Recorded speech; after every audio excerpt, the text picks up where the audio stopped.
Procès en diffamation et Siouane Oukassi, révélateur d'un naufrage. Le procès en diffamation intenté par Yacine et Siouane à Samir Oukassi et où j'ai tenu à exprimer ma solidarité envers le plaignant aura été, depuis le début de l'affaire, jusqu'à la décision rendue ce jeudi, la démonstration d'une dérive sectaire.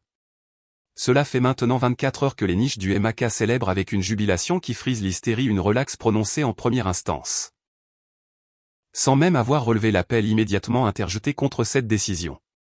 Pourtant, et au-delà du jugement définitif que rendra la justice sur ce dossier, celles et ceux qui avaient assisté au procès ont vu un accusé des faits, balbutiant des rétractions à longueur de diatribe, pour reprendre l'expression même du compte-rendu de l'audience.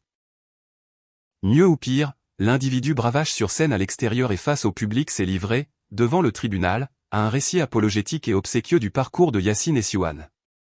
D'un point de vue moral, le plaignant est, de l'avis des observateurs, sorti largement vainqueur de cette joute oratoire. Pour ce qui est de l'issue judiciaire, seule l'audience en appel rendra le verdict final.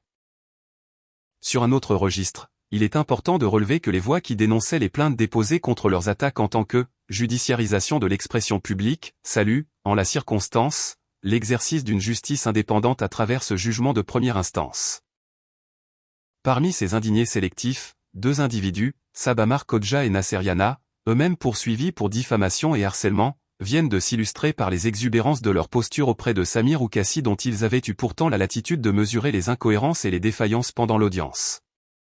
Cette duplicité langagière se lit comme un code largement partagé par les amateurs de la calomnie par le clavier. En effet, au lieu d'assumer leurs actes et propos, l'un comme l'autre s'escrime à passer entre les mailles de la justice.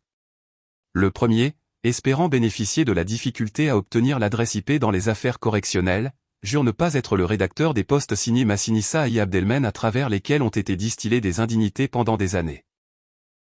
Le second nous explique que les insultes et outrances publiées sur sa page Facebook seraient probablement des messages introduits par des internautes qui auraient piraté son compte. La réaction de Oukassi qui consiste à diffamer quitte à se dédire devant les juges apparaît comme une tactique commune mûrement réfléchie dont semble s'accommoder la dignité de ses parangons de vertu. Mentir, calomnier au besoin menacer ou appeler à la violence mais ruser ensuite pour ne pas avoir à assumer ses délits devant la justice. Au-delà des personnes qu'elles visent, ces délinquances érigées en méthode politique font une autre victime, la culture kabyle. En ce sens, nous ne sommes pas devant des faits de droit commun mais face à une pollution morale et civique qui implique et engage notre société. Au départ, Takbeli Deawal. Karen Imezouira. Argaz Itwaf Degil, l'homme se tient par la langue. Puis ces égarés qui ont fait le choix de l'invective et de la duplicité qui les ont installés dans un monde parallèle où leurs frustrations dictent et aliènent leur existence comprendre un jour qu'il existe des voix autrement plus dignes pour se faire entendre. En attendant, la lutte contre ce fléau doit être menée sans répit.